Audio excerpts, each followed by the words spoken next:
আকাশের লাল গ্রহ মঙ্গল, যাকে পৃথিবীর পুত্র বলে আখ্যা দেওয়া হয়। গ্রহদের মধ্যে সর্বশক্তিমান গ্রহ, যাকে গ্রহদের মধ্যে সেনাপতির জায়গা দেওয়া হয়েছে। আর কালপুরুষ কুণ্ডলীর শুরুই যাকে দিয়ে হয়েছে, তার রাশি দিয়ে রাশি চক্রের শুরু হয়েছে, সেই গ্রহ হলো মঙ্গল।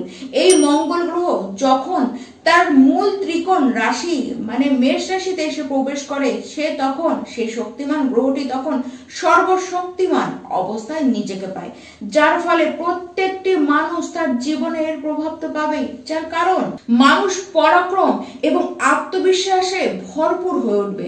1 জুন দুপুর ঠিক 3:37 মেষ রাশিতে মঙ্গল প্রবেশ করবে, থাকবে 12 জুলাই 2024 পর্যন্ত। এখনো কিন্তু মঙ্গল মীন রাশিতে রাহুর সাথে বসে রয়েছে। মঙ্গল নিজেই হলো কর্তা। কুণ্ডলিতে মঙ্গলের প্রভাব যাদের থাকে সেই ব্যক্তি সহজাতই একটি আমিত্ব, মানে আমি করব, আমি করেছি, আমার দ্বারাই সম্ভব, এই যে আমিত্ব, এই শব্দ, আমি শব্দটি সে বেশি প্রয়োগ করে। বা অত্যাধিক কনফিডেন্স যে ব্যক্তির মধ্যে রয়েছে, আপনি ধরেই নিতে পারেন যে এটি একজন মঙ্গলের জাতক। মেষ রাশিতে মঙ্গল যে প্রবেশ করবে তার ফল কিন্তু প্রত্যেকটি রাশির ব্যক্তি পাবে, যা আজকে তো আপনাদেরকে আমি জানাবো। প্রত্যেকটি রাশি একটি একটি করে আপনাদেরকে কিন্তু পরপর এই ভিডিওতে 12টি রাশি সম্পর্কে আপনাদেরকে জানাবো। মেষ রাশিতে মঙ্গল যে সঞ্চার করছেন, এই সময় মেষের উপর দিয়ে কোনো গ্রহ কিন্তু যাবে না, কেবলমাত্র চন্দ্র ছাড়া।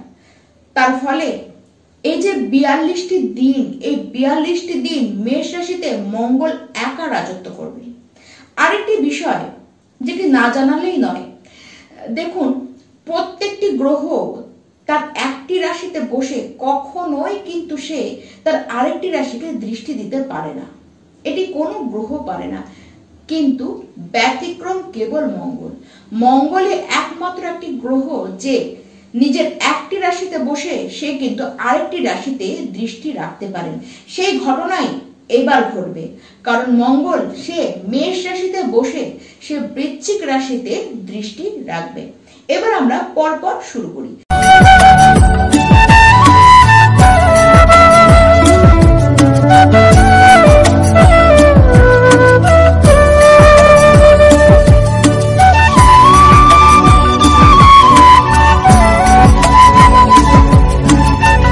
মেষ রাশি, প্রথমেই বলবো মেষ রাশি এর প্রভাব আপনারা কি পেতে চলেছেন।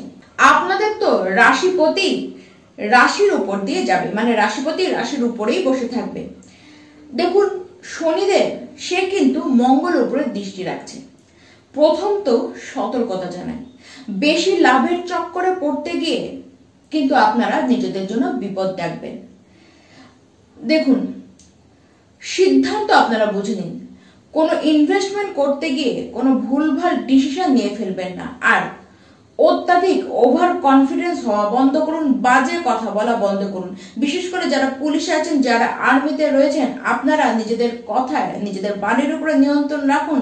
আপনাদের যারা জুনিয়ররা রয়েছে তাদের সাথে একদম মিসবিহেভ কিন্তু করবেন না।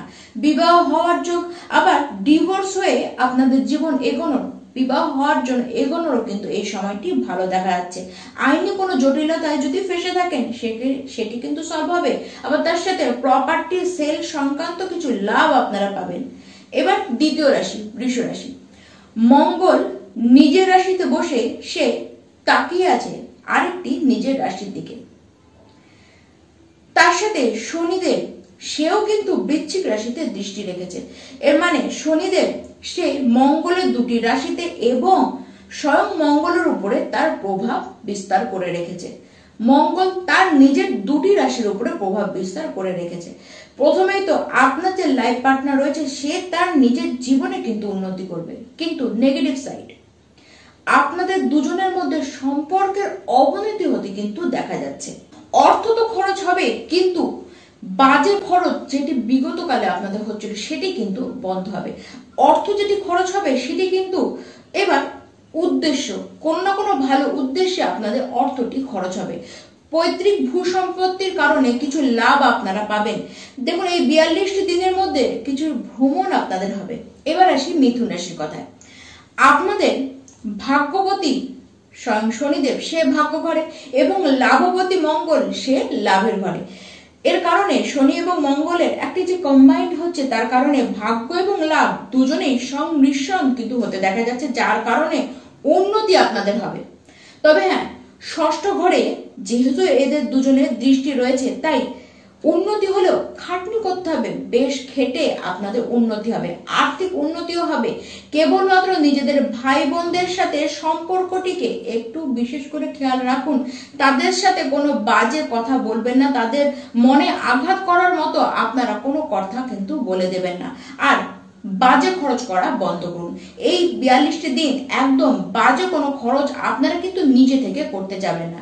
আরেকটি বিশেষ কথা, যে সকল মিথুন রাশির ব্যক্তি আপনারা পুরনো কোনো রোগের কারণে ভুগছিলেন, এই সময় ডাক্তার দেখান, এই সময় ডাক্তারি পরামর্শ নিন, সে যে পরামর্শটি দিচ্ছে সেই অনুযায়ী আপনারা ট্রিটমেন্ট করান, দেখবেন শারীরিক অবস্থান কিন্তু এবার থেকে আপনাদের ভালো হয়ে যাবে। এবার কর্কট রাশি। সবার আগে তো আপনারা সতর্ক থাকুন, মানে আপনার যে লাইফ পার্টনার রয়েছে বা আপনার যে বিজনেস পার্টনার রয়েছে তাদেরকে আপনার থেকে কিন্তু এগিয়ে রাখলে চলবে না।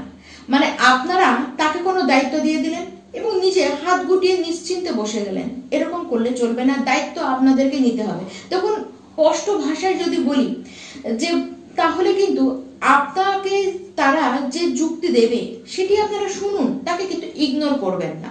তাদের কথা আপনারা শুনুন, কিন্তু করবেন নিজের মন অনুযায়ী, যেটি মনে হবে সেটি করবেন। যদি মনে হয় সে যে যুক্তিটি দিচ্ছে সেটি শুনলে বুঝি আপনার ভালো হবে না, তাকে খুশি করার জন্য কিন্তু আপনারা সেই কাজ করবেন না।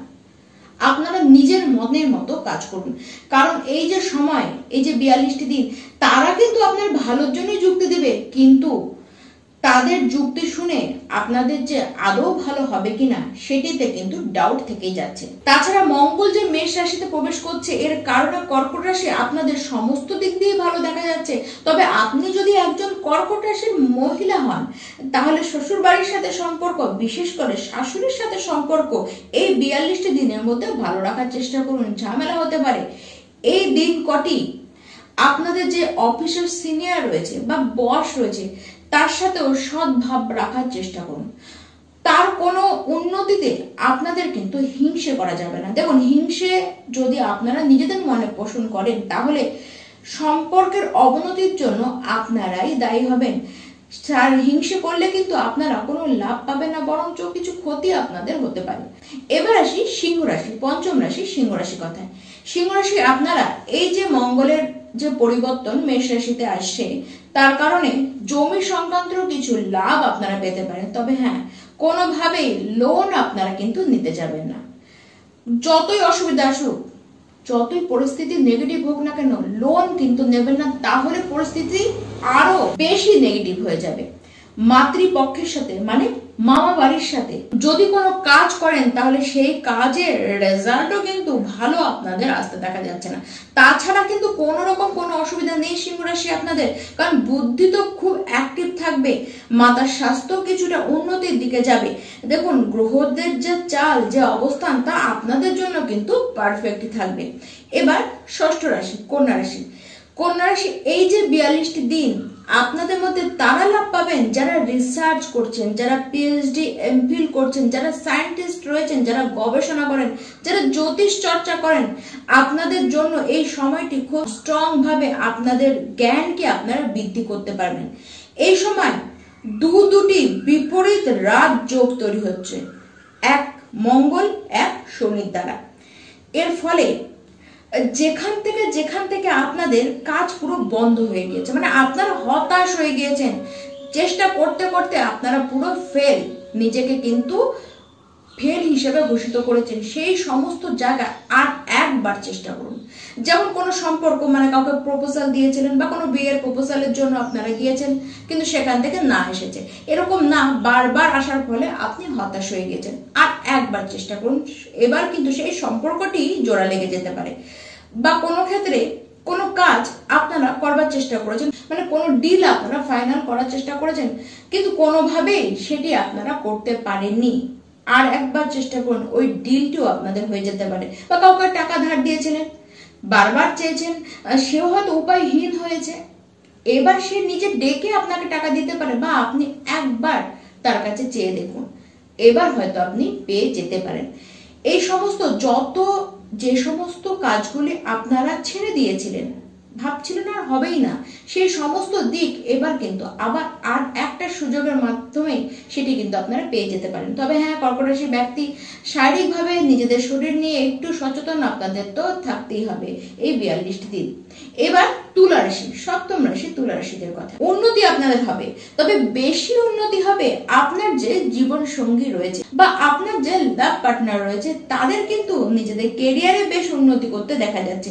ধনভাবে মঙ্গল এবং শনি দুজনেই দৃষ্টি রেখেছে, তার ফলে যাদের কাজ ভূমি সংক্রান্ত বা রিয়েল এস্টেটে যারা কাজ করেন, যারা ব্যাংকিং এ কাজ করেন, যারা টেকনিক্যাল লাইনে রয়েছেন, যারা আইটি সেক্টরে রয়েছেন, তাদেরকে কিন্তু বেশ লাভ পেতে দেখা যাচ্ছে।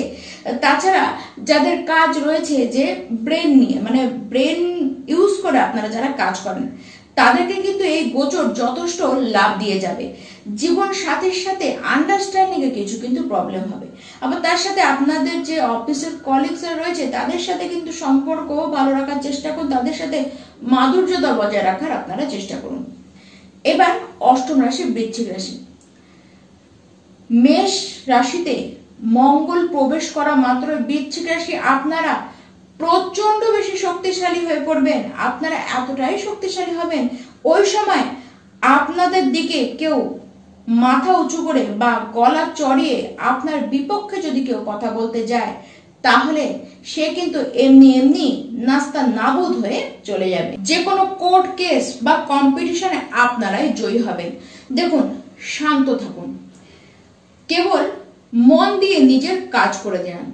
কাজের জায়গায় আপনারা যদি কোনো ডিবেটে যুক্ত হতে চান হন, কিন্তু সাংসারিক ক্ষেত্রে নয়। সাংসারিক ক্ষেত্রে যতটা তর্ক থেকে এড়িয়ে যাবেন ততই আপনাদের পক্ষে মঙ্গল। দেখুন, এমনিতেই আপনাদের স্বভাবটি হয়েছে কথা কম বলা, মানে আপনাদের স্বভাব হচ্ছে কথা কম বলা, নিজের ভেতরে নিজের মনের ভেতরে সমস্ত কিছু কিন্তু আপনারা আটকে রাখেন।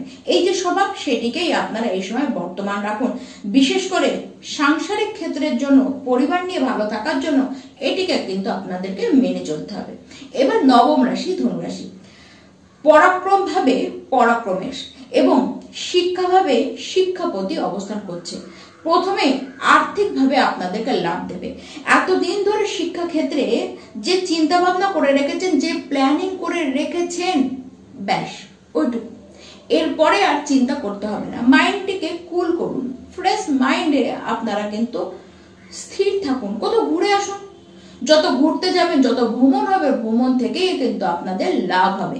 বিদেশেও আপনারা ভ্রমণ করে আসতে পারেন। দেখুন, বিদেশে আপনারা পড়াশোনার কারণে যেতে পারেন, কর্মসূত্রে যেতে পারেন, ব্যবসার সূত্রেও কিন্তু আপনারা বিদেশে যেতে পারেন। দেখুন, বিদেশ থেকে বা ভ্রমণ থেকে আপনাদের এই সময় কিন্তু, এই যে 42টি দিন, এই সময়ের মধ্যে কিন্তু লাভ আসতে দেখা যাচ্ছে। এবার দশম রাশি মকর রাশি। ভূমি সংক্রান্ত লাভ তো আপনাদের হবে, তার সাথে নতুন কিছু বস্তু, কোনো দামি বস্তু আপনারা গৃহে কিনে আনতে পারেন, গাড়ি কিনতে পারেন। এই 42টি দিনের মধ্যে ধন লাভ এই সময় কিন্তু আপনাদের হবে। তবে খেয়াল রাখুন, আপনাদের যে থার্ড হাউস, এটি কিন্তু পাপ কর্তৃ অবস্থাতে পড়েছে, মানে মঙ্গল এবং শনির পাপ কর্তৃ অবস্থায় আপনাদের তৃতীয় ঘরটি, পরাক্রম হাউসটি পড়েছে। তার ফলে আপনার যে ভাই বোন আছে, তাদের লাইফে কিছু সমস্যা আসতে পারে, তাদের লাইফে কিছুটা সংঘর্ষ দেখতে হবে। দেখুন, বিশাল কিছু খারাপ হবে তা নয়, তবে হ্যাঁ, সংঘর্ষের মধ্যে দিয়ে তাদেরকে যেতে হবে। আপনাদের যে মাতা আছে, তার স্বাস্থ্যকে নিয়ে আপনাদের চিন্তায় পড়তে হতে পারে, বা আপনার সাথে তার সম্পর্কের কিছু অবনতি হতে পারে, খেয়াল রাখুন। আর বিশেষ করে খেয়াল রাখুন, আপনার মা যাতে আপনার বলা কোনো কথাতে খুব কষ্ট না পেয়ে যান, এই বিষয়ে কিন্তু আপনাদেরকে খেয়াল রাখতে হবে। এবার 11তম রাশি কুম্ভ রাশি। তৃতীয়ের কারক এবং পরাক্রমপতি স্বয়ং মঙ্গল, সে পরাক্রম হাউসে বসে রয়েছে। নতুন কিছু করবেন, আপনাদের দ্বারা এমন কিছু হবে, এরকম উদ্যম থাকবে যে আপনারাই দুনিয়া বদল করে দিতে পারেন। এতটাই এনার্জি, এতটাই শক্তি নিজেদের মনে, মানসিকতার মধ্যে আপনাদের থাকবে। এই সময় আপনাদের মধ্যে এরকম একটি প্রবণতা দেখা যাবে যে আপনারা যে কোনো ব্যক্তিকে বা সময় কি চাইছে, কি ডিমান্ড করছে, সেটি আপনারা খুব সহজেই বুঝে যাবেন।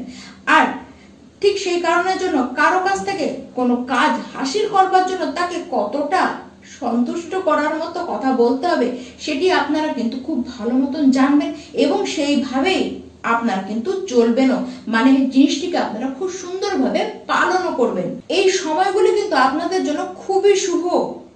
কেবল বলবো অলসতা ছাড়ুন। এই সময় যা করাতে চাইছে আপনাকে দিয়ে, যা ডিমান্ড সময়, সেইভাবেই আপনারা চলুন।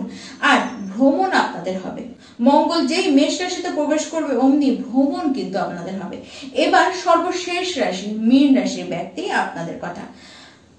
অর্থ হাতে আসবে, আবার অর্থ যাবে। কেবলমাত্র বেকার অর্থ ব্যয় করবেন না। যতটুকু দরকার প্রয়োজনীয় ক্ষেত্রে অর্থ খরচ করুন, নচেত কিন্তু নয়, না হলে ভোগান্তি আপনাকেই কিন্তু ভুগতে হবে। আর কথাবার্তা সেটিকে নিয়ন্ত্রণে রাখুন। দেখুন, এমনিতে আপনারা কিন্তু শান্ত প্রকৃতি, এমনিতে আপনাদের কথাবার্তা কিন্তু যথেষ্ট মিষ্টি, কিন্তু এই সময় কথাবার্তার উপরে নিয়ন্ত্রণ থাকতে দেখা যাচ্ছে না। না, আপনি এমন কাউকে কোনো এমন বাজে কথা বলে দেবেন যার কারণে আপনারাই মনোকষ্ট পাবেন যে আমি তাকে এরকম কথা বললাম কেন। এর কারণে কিন্তু সম্পর্ক নষ্ট হতে পারে। তাই কথাবার্তার উপরে কন্ট্রোল আপনাদেরকে নিজে থেকেই রাখতে হবে। আপনাদের রাশিতে ক্রূর গ্রহ বসে রয়েছে এবং দুপাশে দুটি ক্রূর গ্রহ বসে রয়েছে। তার ফলে জীবনকে যেভাবে চাইবেন যে একটু খুলে বাঁচি, নিজের মতন করে বাঁচি, সেটি আপনারা পারবেন না বা পারছেন না। আপনাদের মনে হবে যে আমি যা ভেবেছিলাম বা আমি যা ভাবছি সেরকম তো কিচ্ছু করতে পারলাম না। এই যে একটা মানসিক কষ্ট আপনাদেরকে নিয়ে টানা করবে। আর এই যে সময়টি যাচ্ছে, এই সময়টিতে আপনাদের মনে হবে সময়টি আমার এমনি এমনি নষ্ট হয়ে যাচ্ছে, সময়টিকে আমি ইউটিলাইজ করতে পারছি না। বাড়ির আশেপাশে যারা মানুষ থাকবে তাদেরকে দেখে মনে হবে যে আপনাকে নিয়ে বুঝি তারা বিব্রত, বা আপনার যতটা সাহায্য আপনার নিজেদের মানুষদের থেকে পাওয়া উচিত বা আপনার চেনাশোনা মানুষদের থেকে পাওয়া উচিত, সেই সাহায্য কিন্তু আপনি পুরোপুরি পাচ্ছেন না। এইরকম বিভিন্ন রকমের চিন্তা, কিছুটা নেগেটিভ চিন্তা। প্রত্যেকটি ক্রূর গ্রহ আপনার রাশির কাছাকাছি বসে থাকার জন্য এবং রাশিতে বসে থাকার জন্য এই যে নেগেটিভ থট, এই চিন্তাগুলি আপনাদের মধ্যে আসবে। দেখুন, চিন্তা তো আসবে, আমি তো বলবো ভাববেন না, কিন্তু চিন্তা আপনাদের মধ্যে আসবেই।